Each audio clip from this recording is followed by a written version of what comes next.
Hello అండి. నేను మీ Lakshmi చౌదరిని. Misty మధురిమలు ఛానల్‌కి స్వాగతం. ఇక మరో కొత్త కథతో మీ ముందుకి వచ్చేసాను. కథలోకి వెళ్ళే ముందు మీ అభిప్రాయాలు నాకు కావాలి యార్. ఇది ఓన్లీ ప్రోమోలా ఇస్తున్నాను. జస్ట్ ఇంట్రడక్షన్ ఇస్తున్నాను. చూసి ఎలా ఉందో మీ మాటల్లో చెప్పేయండి. ఇక కథలోకి వెళ్దాం. గుంటూరు జిల్లాలో అటు సిటీకి, ఇటు పల్లెటూరికి మధ్యలో ఉండే ఒక ఊరు. ఇప్పుడిప్పుడే అభివృద్ధి చెందుతుంది ఆ ఊరు. కౌసల్య, సుప్రజ, రామ అంటూ సుప్రభాతం మొదలవుతున్న వేళ ఎంత అభివృద్ధి చెందుతున్నా వ్యవసాయమే ప్రధానంగా నడిపిస్తున్న ఆ ఊరిలో ఉదయాన్నే 5 గంటలకే పొలాలకు నీళ్లు పెట్టడానికి, గేదెలకి పాలు పితకడానికని జనాలు లేచి ఎవరి పనుల్లో వారు బిజీ అయిపోయారు. బంగ్లా కాకపోయినా దానికి ఏమాత్రం తీసిపోనట్టుగా ఉంటుంది ఆ ఊరిలో ఒక ఇల్లు. ఇల్లు చూడడానికి ఎంత అందంగా కనిపిస్తుందో ఆ ఇంట్లో మనుషులు కూడా అంతే స్వచ్ఛంగా, అందంగా కనిపిస్తారు. ఆ ఇంటి ముందు లంగా ఓణి వేసుకొని చాలా ఇష్టంగా, ఆసక్తిగా ముగ్గు వేస్తుంది 23 ఏళ్ల 16 అనాల తెలుగు ఆడపడుచు. ముగ్గు వేస్తున్న తనని డిస్టర్బ్ చేస్తూ అక్షర అక్షర అని ఒక 70 ఏళ్ల దగ్గరికి పడిన ఒక బామ్మ గొంతు వినిపిస్తుంది. అబ్బబ్బబ్బా! ఈ ముసల్ది లేచిందంటే నోరు మూతపడదు. రోజంతా నా పేరు జపం చేస్తూనే ఉంటుంది. ఒక్క నిమిషం ఆగదు కదా! లేచిందంటే అనుకుంటూ ముగ్గు పూర్తవగానే లోపలికి వస్తుంది అక్షర. లోపలికి వచ్చే వరకు పిలుస్తూనే ఉన్న ఆవిడ దగ్గరికి వెళ్ళి, ఎందుకే ముసలి చెవి కోసిన మేకలా అలా అరుస్తూనే ఉంటావు? నీ పుణ్యాన నా పేరు తెలియని వాళ్ళకు కూడా తెలిసిపోతుంది. లేచిన దానివి కామ్గా కూర్చోవచ్చు కదా! ఈ టైంలో ముగ్గు వేస్తానని తెలుసు. వచ్చిందాకా ఆగలేకపోతున్నావా? అని కయ్యమని ఆవిడ మీద పడిపోతుంది అక్షర. పొద్దున్నే నిన్ను చూడకుండా లేవనని నీకు తెలుసుగా. మరి నేను లేచేసరికి నా ఎదురుగా నిలబడాలని ఎన్నిసార్లు చెప్పాను అని అంటుంది అక్షర నాయనమ్మ సావిత్రమ్మ. పొద్దున్న లేస్తే నా మీద చిటపట్లాడుతూ ఉంటావు. మళ్ళీ నా మొహం చూడకుండా లేవు. ఇదేమి ప్రేమ నాకు అర్థమై సావదు. సరే, ఎదురుగానే ఉన్నాను, కళ్ళు తెరు అని అంటుంది అక్షర. అది వేరు ఇది వేరు. లక్ష్మీ కలున్న నీ మొహం చూస్తే రోజంతా హాయిగా ఉంటుందని కళ్ళు తెరిచి ఎదురుగా ఉన్న మనవరాల్ని చూసుకొని అప్పుడు మంచం దిగుతుంది సావిత్రమ్మ. మరి పెళ్ళై నేను వెళ్ళిపోయాక ఎవరి మొహం చూస్తావు ముసలి? అప్పుడు నీ ఫోటో పెట్టుకొని చూస్తానులే, లేదా వీడియో కాల్ చేస్తా. నా ప్లానింగ్లో నేనున్నానులే.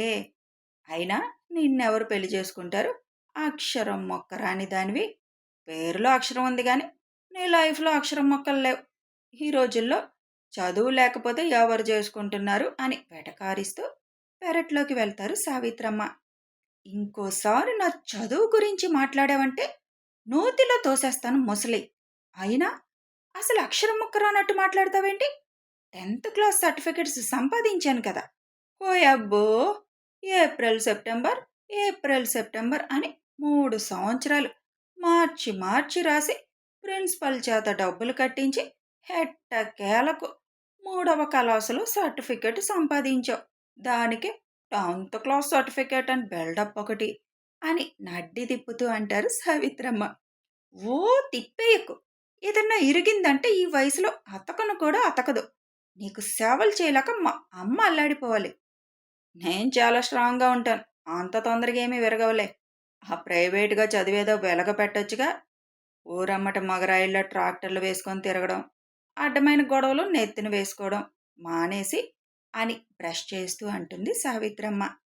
నీకెన్నిసార్లు చెప్పాలి నాకు చదువుకోవడం ఇష్టం లేదు, దాని గురించి ఎత్తొద్దని?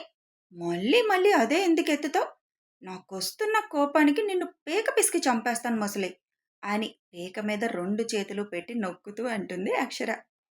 పొద్దున్న లేస్తే ఇద్దరు సుప్రభాతం కూడా వినివ్వకుండా మమ్మల్ని కూడా మీ సుప్రభాతంతోటే చంపేస్తున్నారు అని విసుక్కుంటూ వేడి నీళ్లు బాత్రూంలో పెడుతూ అంటారు అక్షర అమ్మ భాగ్యలక్ష్మి. మరి మీ అత్తగారికి చెప్పమ్మా, పొద్దున్న లేస్తే నా మీద పడి ఏడుస్తూనే ఉంటుంది అని అక్షర అంటుంటే, దానికి చెప్పు భాగ్యం, ఆ ప్రైవేట్ కోచింగ్కో బోచింగ్కో వెళ్ళి 4 ఇంగ్లీష్ ముక్కలు నేర్చుకోమని అని సావిత్రి గారు అంటారు. అసలు నీకు ఎంత చదువు పిచ్చెందుకు ముసలి? అంత ఇష్టమంటే నువ్వు వెళ్ళి చదువుకోరాదు? ఓ చదువు చదువు అని గోల చేస్తావు. చదువుకున్న వాళ్ళే పైకొచ్చారా? అంబికా కృష్ణ గారు ఏం చదివారు? అంబికా దర్బార్ బత్తి స్టార్ట్ చేసి గొప్ప వాళ్ళు అవ్వలేదా? పుల్లారెడ్డి స్వీట్స్ స్టార్ట్ చేసిన ఆయన ఏం చదువుకున్నారు? కానీ దేశ విదేశాల్లో ఆయన స్వీట్స్ ఫేమస్ అవ్వలేదా? పైకి ఎదగడానికి చదువు అవసరం లేదే ముసలి. బుర్రలో తెలివితేటలు, నడిపించగల సామర్థ్యం ఉంటే చాలు.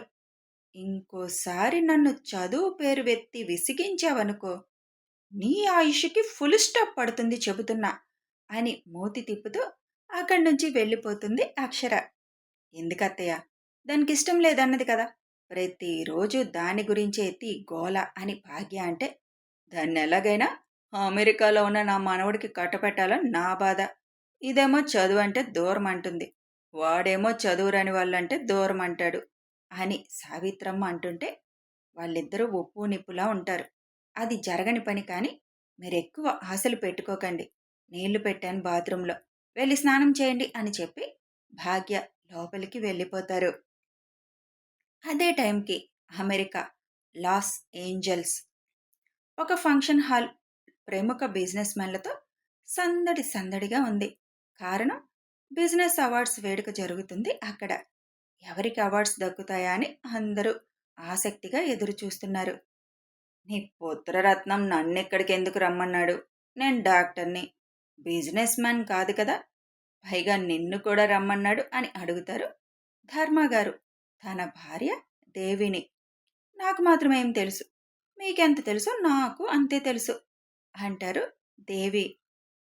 అప్పుడే స్టేజ్ మీద ఉన్న యాంకర్ బిజినెస్ పెట్టిన ఒక్క సంవత్సరంలోనే తన సత్తా చాటి తన కంపెనీని అగ్రస్థానంలో నిలిపి ఈ year best new dynamic entrepreneur business award అందుకోబోతున్న the most eligible bachelor daring and dashing అని పేరు ఉన్న mister Arvind please come to the dais అని అనౌన్స్ చేయగానే ధర్మగారు షాక్గా, దేవి గారు నమ్మలేనట్లుగా చూస్తుంటే 6 feet 2 inches హైట్, ముట్టుకుంటే మాసిపోయే రంగు, మగసిరి ఉట్టిపడే మేసకట్టుతో హుందాగా తను వేసుకున్న బ్లేజర్ సరిచేసుకుంటూ స్టేజ్ పైకి వెళ్లే అవార్డు అందుకుంటాడు అరవింద్. షాక్తో చూస్తున్న తండ్రిని చూసి చిన్న స్మైల్ ఇస్తూ ఐవింగ్ చేస్తాడు అరవింద్. దేవి, నేను చూస్తుంది నిజమేనా అని అదే షాక్తో అడుగుతారు ధర్మ. నాకు అదే డౌట్ అంటారు దేవి. కథ కొనసాగుతుంది. మరి పేర్లు కలిసినంత అందంగా వారి మనసులు కలుస్తాయా అనేది చూడాలి. అసలు అక్షర్కి చదువు మీద ఎందుకు ఆసక్తి లేదు? వాళ్ళిద్దరి మధ్య ఉప్పు నిప్పు అనే బంధం ఎందుకుంది? ఇవన్నీ తెలియాలంటే ఫాలో అయిపోండి. మీ విలువైన అభిప్రాయాలు కూడా నాకు తెలియచేయండి.